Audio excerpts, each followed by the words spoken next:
함께 나눌 하나님 말씀은 고린도전서 1장 1절부터 9절까지 말씀입니다. 제가 가진 성경으로는 신약성경 263페이지입니다.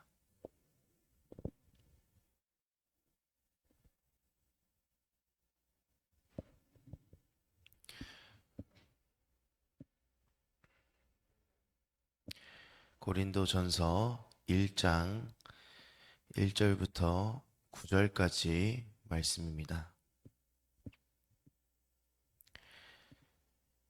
한 절씩 교독하도록 하겠습니다.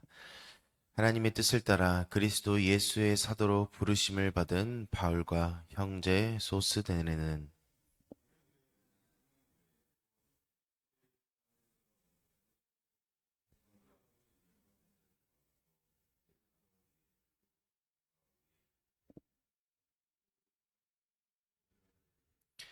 하나님 우리 아버지와 주 예수 그리스도로부터 은혜와 평강이 있기를 원하노라.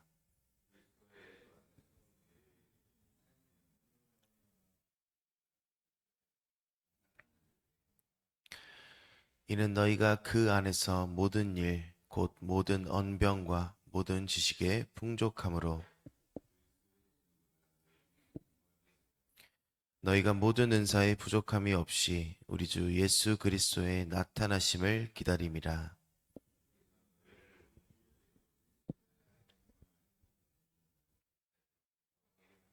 네, 함께 읽겠습니다. 너희를 불러 그의 아들 예수 그리스도 우리 주와 더불어 교제하게 하시는 하나님은 미쁘시도다. 아멘. 네, 오늘 함께 나눌 하나님의 말씀은 이 고린도전서 1장의 말씀으로 우리가 이제 계속해서 고린도전서를 보게 될 텐데, 이 고린도전서를 시작하면서 약간 개관의 형식으로 말씀을 나누도록 하겠습니다. 이 고린도 교회는 이 사도 바울이 2차 전도 여행 때 이 고린도 지역에 도착해서 이 고린도 지역에 약 18개월 정도 머물면서 복음을 전파하고 교회를 세워 나갔습니다. 이 고린도라는 지역을 특징을 우리가 살펴보면 이 고린도는 로마 제국의 시대에 이 상업의 중심지였습니다. 그래서 상업의 중심지여서 많은 다른 나라의 민족과 문화가 뒤섞여 있는 곳이 고린도였습니다. 그래서 이곳이 우상 숭배와 또 성적인 타락도 굉장히 많았던 도시여서 이 사도 바울이 고린도에서 복음을 전파하는데 여러 가지 어려움이 많았던 곳이었습니다. 그런데 바울이 이 고린도전서 2장에서 보면은 자신이 연약함 가운데 복음을 전했고 또 하나님의 능력으로 이 고린도 교회를 세웠다라고 고백을 합니다. 그 어려운 상황 가운데서 바울이 하나님의 능력을 힘입어서 고린도 교회를 세웠는데 시간이 지나면 지날수록 교회 안에서 이 분열과 또 은사를 남용하고 또 도덕적인 혼란 등 이 문제들이 발생을 하게 됩니다.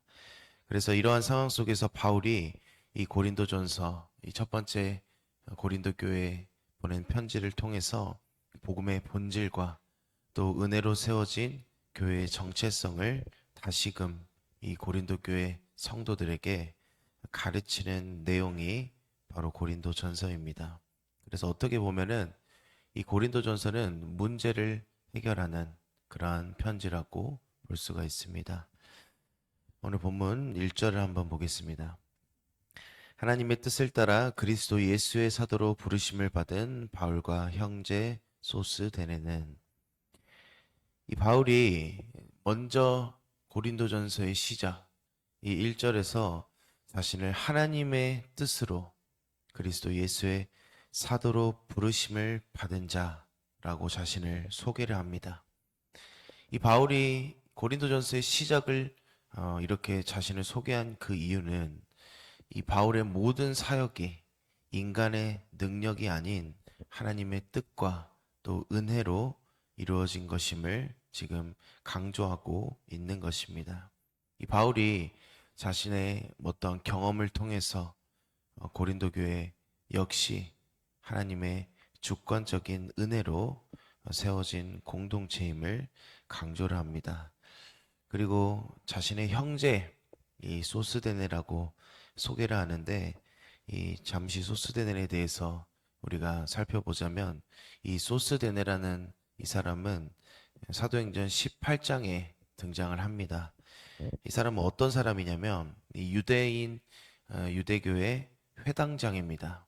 그래서 처음에는 이 유대교 사람으로서 예수님을 몰랐지만 이 바울의 전한 복음을 받아들이고 예수님을 믿고 회심을 해서 지금 바울의 동역자로서 함께 동역하고 있는 자가 바로 소스데네입니다.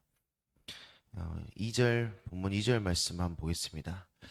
고린도에 있는 하나님의 교회 곧 그리스도 예수 안에서 거룩하여지고 성도라 부르심을 받은 자들과 또 각 처에서 우리 주 곧 그들과 우리 주 대신 예수 그리스도의 이름을 부르는 모든 자들에게.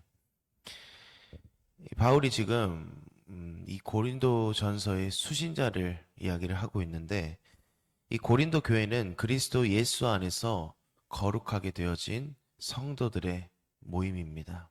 그래서 이는 교회의 정체성을 지금 이야기해주고 있는 것입니다. 어떠한 이 고린도 교회가 세상적인 성취, 어떤 세상적인 모든 것들을 하는 것이 아니라 하나님의 부르심에서 비롯됨을 나타내고 있습니다. 오늘날 교회도 마찬가지입니다. 우리도 이 부르심, 하나님의 부르심을 입고 또 하나님의 은혜로 우리가 거룩하게 되어진 성도로서 우리가 이 부르심에 응답해서, 이 교회는 세상의 가치관을 따라서 가는 것이 아닙니다. 복음의 기준으로 살아가야 하고 하나님의 말씀의 기준으로 살아가야 합니다. 계속해서 3절에서도 바울이 하나님의 은혜를 강조를 합니다. 하나님의 은혜와 평강이 교회 위에 있기를 기원합니다. 이 은혜는, 하나님의 은혜는 우리를 부르신 하나님의 선물이고, 또 평강은 예수 그리스도 안에서 얻는 안식과 화평입니다. 교회는 하나님의 은혜로 세워진 공동체로서 우리의 모든 사역과 교회의 모든 사역과 모든 이루어져 가는 일들이 이 은혜와 평강 위에 세워져야 한다라는 것입니다. 고린도 교회도 우리도 하나님의 뜻으로 부르심을 받았습니다. 우리는 세상에서 정체성을 분명히 해야 합니다. 우리의 정체성, 그리고 이 세상 가운데 세워진 교회의 정체성을 우리가 잃지 않고 하나님께서 주신 거룩함과 은혜를 기억하며 살아가야 한다는 것입니다. 오늘 우리는 한번 질문해 볼 수 있습니다. 나는 하나님의 부르심을 따라 거룩하게 살아가고 있는지, 하나님의 그 은혜의 부르심에 순종하고 있는지, 우리가 그 사명을 끝까지 감당하고 있는지 우리가 한번 질문해 보며 우리의 삶을 돌아보며, 혹시 내가 그렇게 살고 있지 않다면 우리가 다시금 하나님 앞에 순종을 다짐해 보는 시간이 되었으면 좋겠습니다. 4절부터 6절에서 보면은 은사에 대해서 이야기를 합니다. 어떻게 보면은 이 고린도 교회가 은사로 풍족하게 되었다라고 바울이 이야기를 합니다. 모든 말과 지식에 풍족하다 칭찬을 합니다. 이런 교회가 받은 다양한 은사들을 의미합니다. 이 그리스도의 몸을 세우기 위해 주어진 선물이 바로 은사입니다. 그러나 이 고린도 교회가 문제가 생겼다고 했습니다. 그것은 이 은사들을 남용하는 문제가, 오용하는 문제가 생겨서 분쟁이 일어납니다.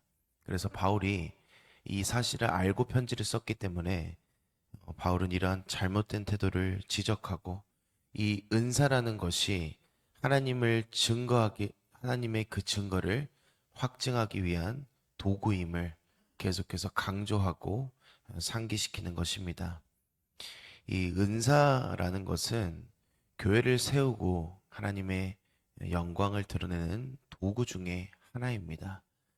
다양한 은사들이 있지만 이 뭐 내가 어떠한 은사를 받았다고 해서 그것이 나를 드러내고 내가 믿음이 좋다 이 자랑하는 도구가 되는 것이 아니라 하나님의 교회와 하나님의 영광을 세워나가며 드러나는 한 가지의 도구에 불과하다라는 것입니다. 그래서 이 고린도 교회에 받은 그 은사들, 이 성도들이 받은 은사들을 겸손하게 사용하고 또 복음의 증거가 견고히 세워지도록 사용해야 되는 것이 바로 이 은사입니다. 오늘 우리도 자신의 은사를 자랑하고 또 자랑하는 것이 아니라 이 섬김의 도구로 사용을 해야 합니다.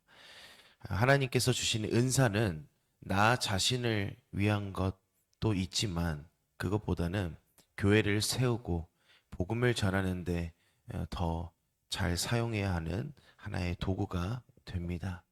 내가 가진 은사 또 재능 하나님께서 주신 모든 것들을 하나님을 증거하고 예수님을 증거하는데 나타내야 한다는 것입니다. 7절부터 8절 말씀 한번 보겠습니다. 너희가 모든 은사에 부족함 없이 우리 주 예수 그리스도의 나타나심을 기다림이라.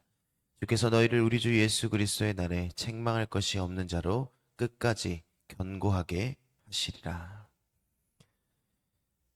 이 고린도 교회는 우리 주 예수 그리스도의 나타나심을 기다리는 자들의 모임입니다. 이는 현재의 부족함과 연약함에도 불구하고 완성될 하나님 나라, 그 나라를 바라보며 사는 이 소망 있는 사람들을 의미합니다. 우리가 어떤 일에 소망이 있으면 어떤 일을 시작할 때 이 끝에 우리가 꼭 뭐 승리한다. 우리는 꼭 이것을 이뤄낼 수 있을 거야. 라는 소망이 우리 가운데 있다면 그 과정은 사실 어떠한 힘듦과 어려움과 또 넘어짐이 있어도 견뎌나갈 수 있습니다. 우리 안에 소망이 없다면 사실 끝없는 고난과 핍박에 무너지기가 쉽습니다. 그런데 바울은 오늘 이 고린도 교회 성도들에게 예수 그리스도가 다시 오심을 기다리라고 그 소망을 가지고 살아라 라고 이야기를 해주고 있는 것입니다. 그것은 이 교회 안의 모든 핍박과 복음을 전할 때 당하는 이 고난을 견뎌라. 그 이유가 무엇이냐? 예수님이 다시 오실 때 하나님의 나라가 완성되고 우리가 하나님과 영원히 살아가는 그 소망, 예수님을 다시 오심을 소망하며 살아가라고 지금 격려하고 있는 것입니다. 우리가 그 소망을 가지고 어떠한 고난과 환난과 핍박 속에서 끝까지 믿음을 지키고 살아갈 때 하나님은 그냥 내버려 두시지 않습니다. 오늘 8절의 하반절에 보면 하나님께서는 끝까지 견고하게 하십니다.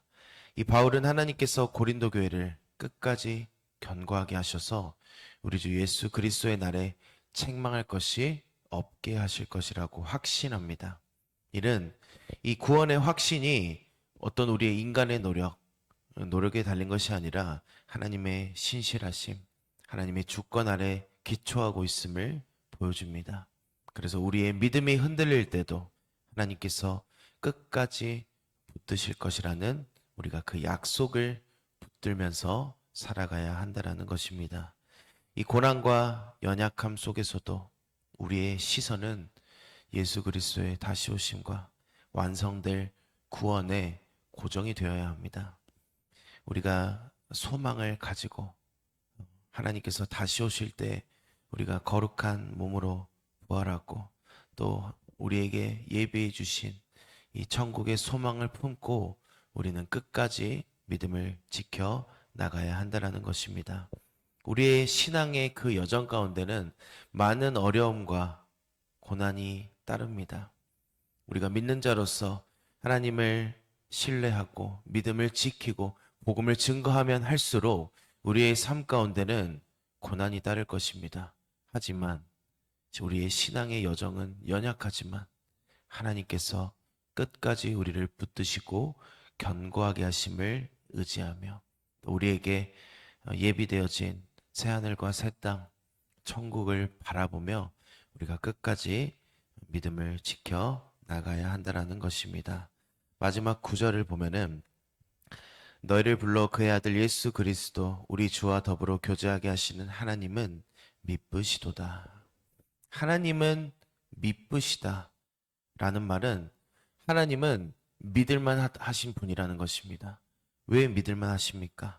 우리를 은혜 가운데 세워주시고 불러주시고 우리를 끝까지 견고하게 하시는 그분, 예수 그리스도의 은혜로 말미암아 함께 더불어 교제하게 하시는 분, 그분은 믿을만 하다라는 것입니다.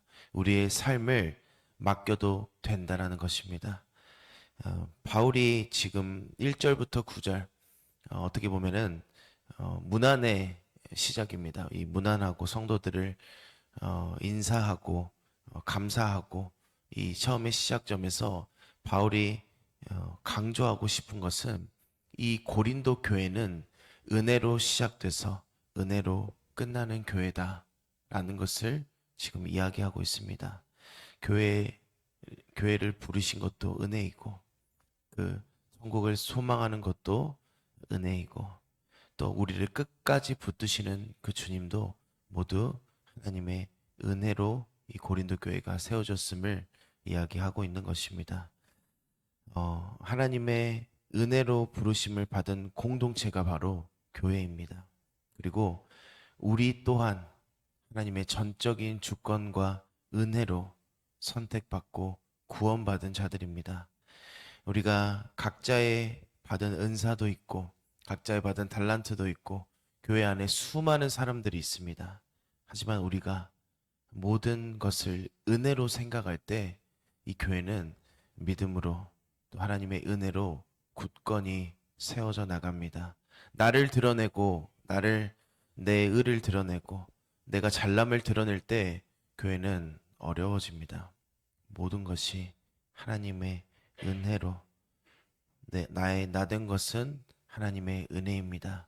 라는 그 고백이 우리에게 있을 때 그 고백이 있는 자들이 모인 교회가 바로 하나님의 뜻대로 또 하나님의 은혜 가운데 교회의 사명을 잘 감당해 나가는 교회가 될 것입니다.